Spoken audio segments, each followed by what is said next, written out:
తెలంగాణలో సర్పంచ్ ఎన్నికలకు SEC notification జారీ చేసిన వేళ కీలక పరిణామం చోటు చేసుకుంది.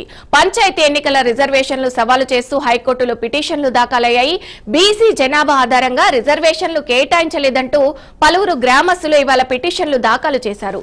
వెల్దండ, తిమ్మనోనిపల్లి వారు రిజర్వేషన్ల ఖరారుపై వరంగల్, సంగారెడ్డి జిల్లాలోని గ్రామాలలోనూ రిజర్వేషన్లను సవాలు చేస్తూ పిటిషన్లు దాఖలు చేశారు. వీటిపై హైకోర్టు రేపు విచారణ జరపనుంది. అయితే ఎన్నికల సంఘం ఇచ్చిన షెడ్యూల్ ప్రకారం రేపటి నుంచి నామినేషన్ల స్వీకరణ కొనసాగనున్న వేళ హైకోర్టు ఈ నిర్ణయం ఉత్కంఠ రేపుతుంది. ఇక బీసీ రిజర్వేషన్ల విషయంలో ప్రభుత్వం బీసీలను మోసం చేసిందంటూ ఇటు బీసీ సంఘాలు అటు ప్రతిపక్షాలు విమర్శలు చేస్తున్నాయి. ఈ నేపథ్యంలోనే హైకోర్టులో ఈ పిటిషన్లు దాఖలు కావడం హాట్ టాపిక్ గా మారింది.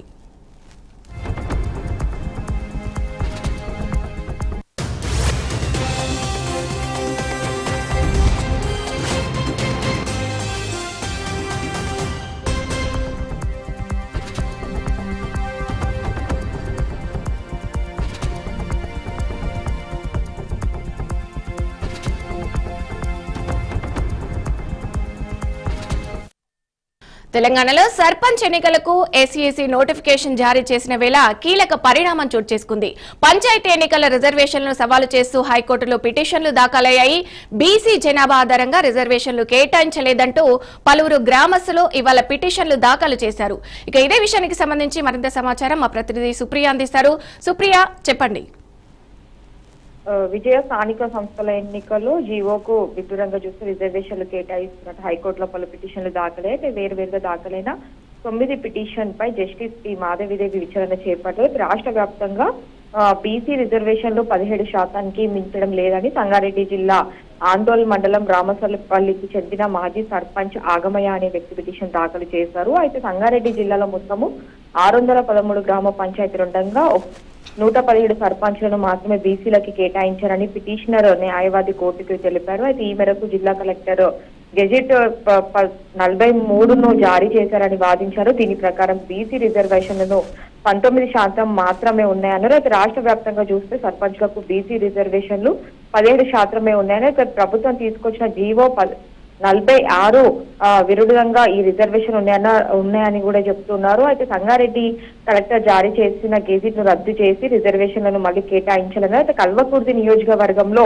వెల్దండ మండలము తిమ్మనపల్లి రిజర్వేషన్ల పైన మరో పిటిషన్ దాఖలైంది. గ్రామంలో 8 వార్డులుండగా అన్నిటినీ ఎస్సీ ఎస్టీలకి కేటాయించారని బీసీ జనాభా ఓటర్లు ఎక్కువగా ఉన్న అధికారులను పరిగణలోకి తీసుకోలేదని పిటిషనర్ తరఫున న్యాయవాది కూడా వాదించారు. అయితే 2011 జనాభా లెక్కల ప్రకారం చూసుకుంటే అయితే ఎస్సీ ఎస్టీలకు సర్పంచ్ల రిజర్వేషన్లు కేటాయించినట్లు కూడా స్పెషల్ జీపీ రాహుల్ రెడ్డి కోర్టుకు తెలిపారు. అయితే రోస్టర్ ప్రకారము రిజర్వేషన్లు మారుతూ వస్తున్నాయని కూడా కోర్టుకు తెలిపారు.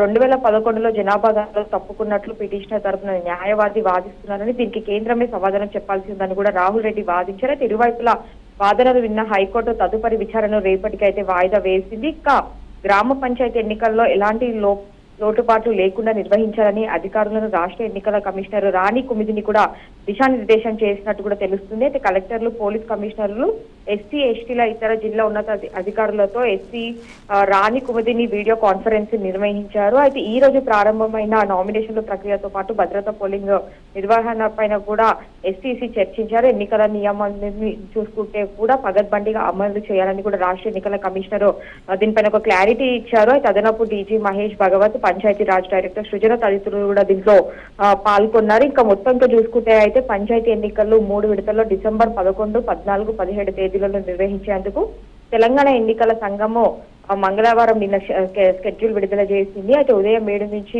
1 వరకు పోలింగ్, అదే రోజు 2 గంటల నుంచి ఓట్ల లెక్కింపులు, ఫలితాల వెల్లడితో పాటు ఉప సర్పంచ్ ఎన్నికలపై కూడా సైతం నిర్వహిస్తున్నట్టు కూడా తెలిసింది. Vijaya. Right, thank you Supriya.